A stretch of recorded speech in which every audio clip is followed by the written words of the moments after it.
Hey everyone, hope you're having an amazing day. Look at this mural on the wall, it's beautiful. Hope you're having an amazing day. It's Mark Wiens. We just arrived to Satun. It's the province and this is the city in the very far south of Thailand, all the way to the south on the western side, on the Andaman Sea side, on the border of Malaysia. Very excited to be here to walk around, to explore. It's the late afternoon.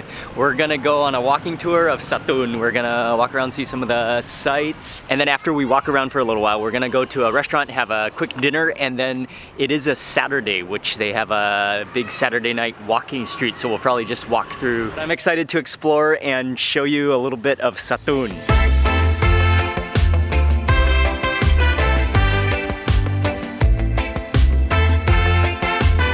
We're beginning at what is now the Satun National Museum.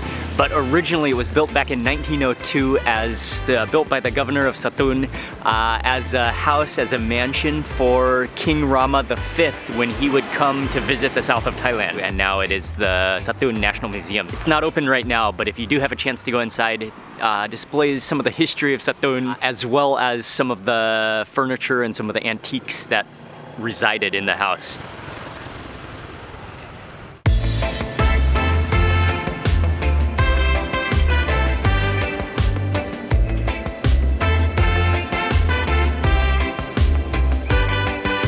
And there are some amazing wall mural paintings as you go throughout the city as well, depicting some of the history of Satun and this area and the cultures that represent it. I think I mentioned before, but this is my very first day, full day in Satun. We got here yesterday evening. So this is still kind of my first impressions, but I love the relaxed pace of the city, of the people, and it has a totally different feel from other parts of Thailand. It feels a lot more like Malaysia here. I love it, and then also the different cultures that are represented here as well. It's really a cool, laid-back city.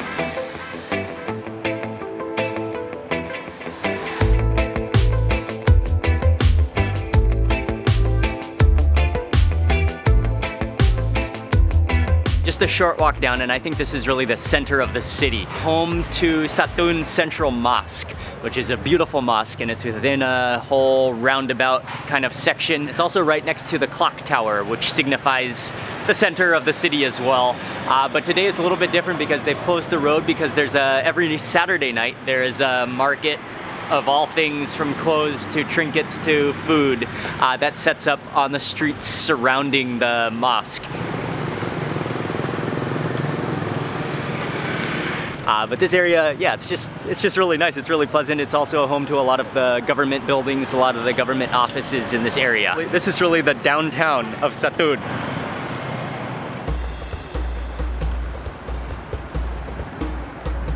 Okay, let's continue walking down the street.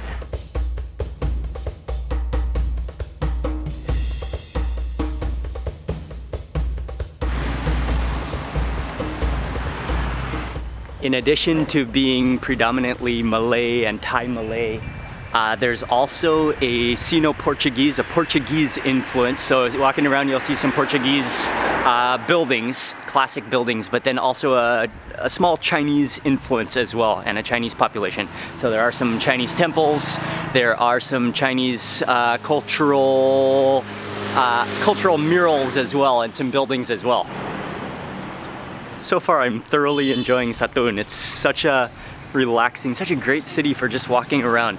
And a lot of tourists that visit Satun. Satun it's pretty popular as a tourism province in Thailand, but most tourists that visit, they usually go to a place called Pak Bara, which is the port, which is the pier, where you can immediately take a boat to some of the most famous islands in Thailand, like Got Lipe, which is, I've never been there, but I know it's one of the most beautiful islands in Thailand. So a lot of tourists go directly to the islands and spend their time in the islands and never come to Satun, the town. So that's why overall tourism is quite quiet here. Wow, Michael, look at these roosters. Oh, and over here is Nemo, Micah. There's Nemo too. Look at that, that's pretty cool. That's a painting that goes into real life, a 3D painting. Looks like a well painted, and it really is a well.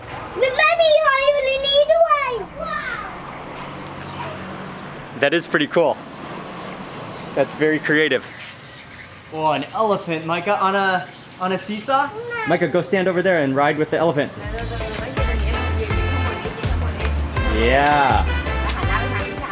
Sit down with the elephant.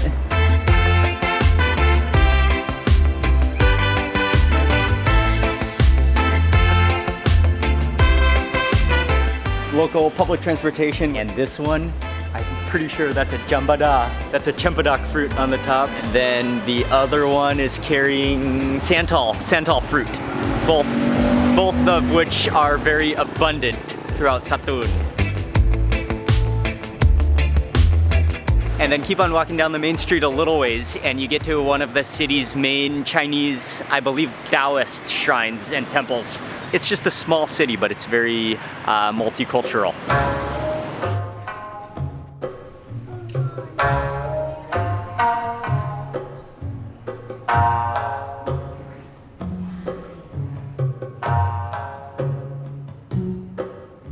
From here, we're very close to a restaurant, a Thai Chinese restaurant that I want to check out, and it's just around the corner, so we're gonna walk there, we're gonna have a quick dinner, and then we'll come back to walk around the night market for a little while.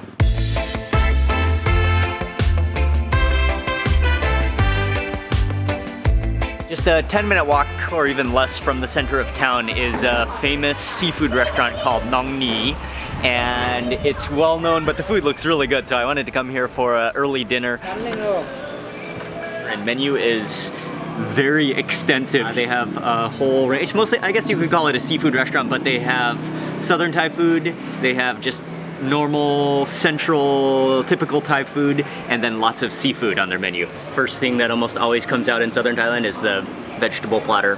Raw fresh vegetables, usually long beans, cucumber, and then some type of leafy greens with a shrimp paste dip.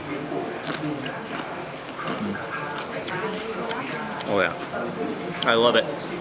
The balance of flavor, the umami of the shrimp paste, the garlic, the chilies, the usually lime juice.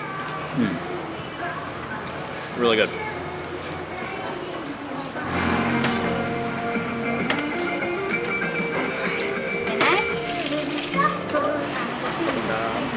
Still waiting on the fish, but the dishes have arrived. Micah got some fried shrimp patties, and then we got pai liang tom gati, which are melinja leaves boiled in coconut milk. I don't know if there's any meat in here. It's mostly a thick coconut milk boil with a lot of melinja leaves. This is just good, simple. It's not even spicy. It's just straight up leaves boiled in coconut milk, maybe with some shrimp paste in there for flavoring. I think there are little pieces of shrimp in there too, which is a little bit of shrimp for flavoring. But I always love melinja leaves. Oh, hot. Oh, don't take that big of a bite on your first bite with that hot ball of leaves boiled in coconut milk. It's really good. So simple. The coconut milk acts like a butter sauce almost and gives the melinja leaves such an amazing buttery richness. And then you taste that saltiness from definitely shrimp paste in there. Okay, and next dish that I got, I always order stink beans and shrimp, one of my standard dishes that I have to order. And in Thai it's called pad pet satao gung. So pad pet is like it's a chili, so pad pet is a chili stir fry. So then there's stink beans in here, there's shrimp. This is a very amazingly bright yellow plate with lots of kaffir lime leaves, very fragrant. Look at that sauce. That sauce is amazingly yellow and thick.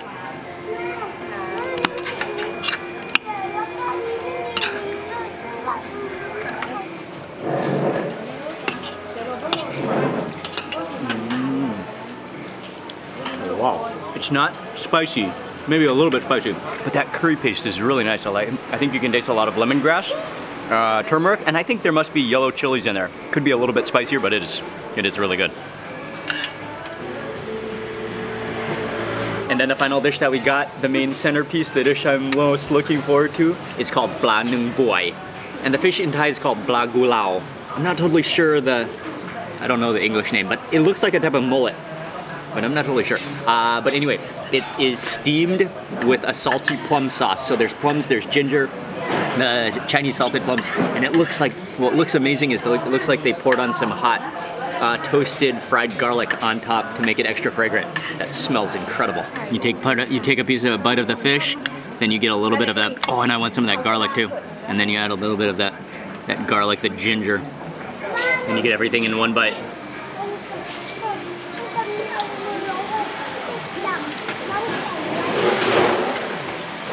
Oh wow, that's the highlight dish right there.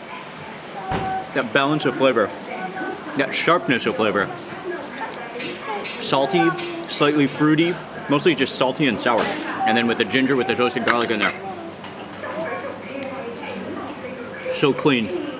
And just like any type of steamed fish, keeping it neutral flavor like this and not covering up the flavor is what stands out about fresh fish.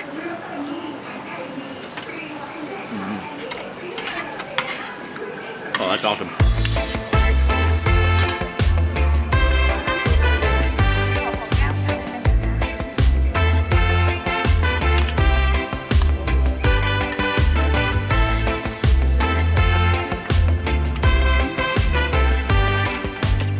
And this curry is definitely different from any other version of pad pet I've had.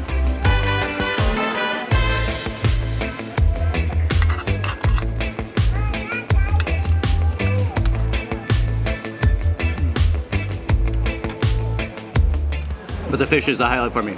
Okay, we're gonna finish up eating before walking back into town, into the center of the city to walk around the night market for a little while.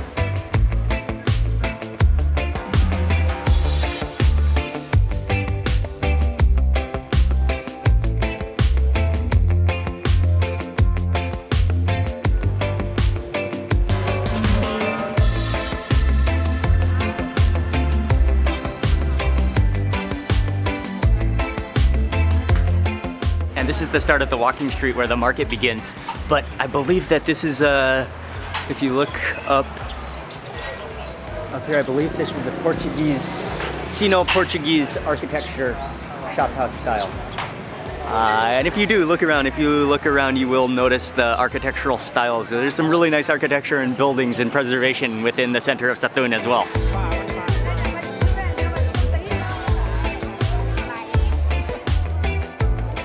So far it's mostly clothes, toys, shoes, but like an everything flea market. And now we're starting to get more into the food section of the market, but a lot of snack kind of food so far. Things on skewers, things with sauces, mixed in with cell phone cases, with clothes, with sweets, and all sorts of a big selection of everything. It is a really big, just flea market, an assortment of many different things. There are some food options, there's some snack options, but I'm glad we did have a full meal before we came. And then it's also just a very nice environment on the street right outside the square, the roundabout surrounding the Central Mosque, and oh yeah, made it to the clock tower.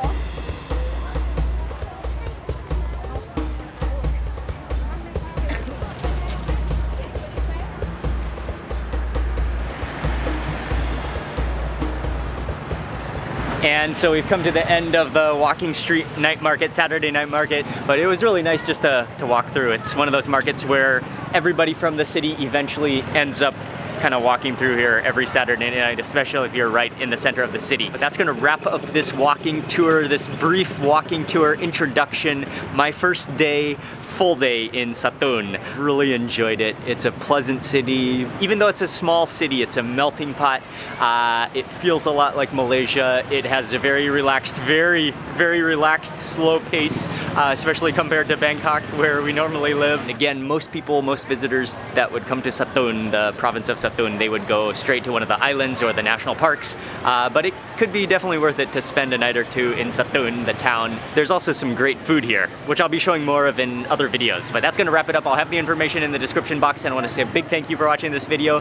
Please remember to give it a thumbs up, and also remember to subscribe to Mark Abroad. I'm gonna be publishing more videos, travel tips, travel guides. And thanks again for watching. See you on the next video. Good night from Satun, southern Thailand.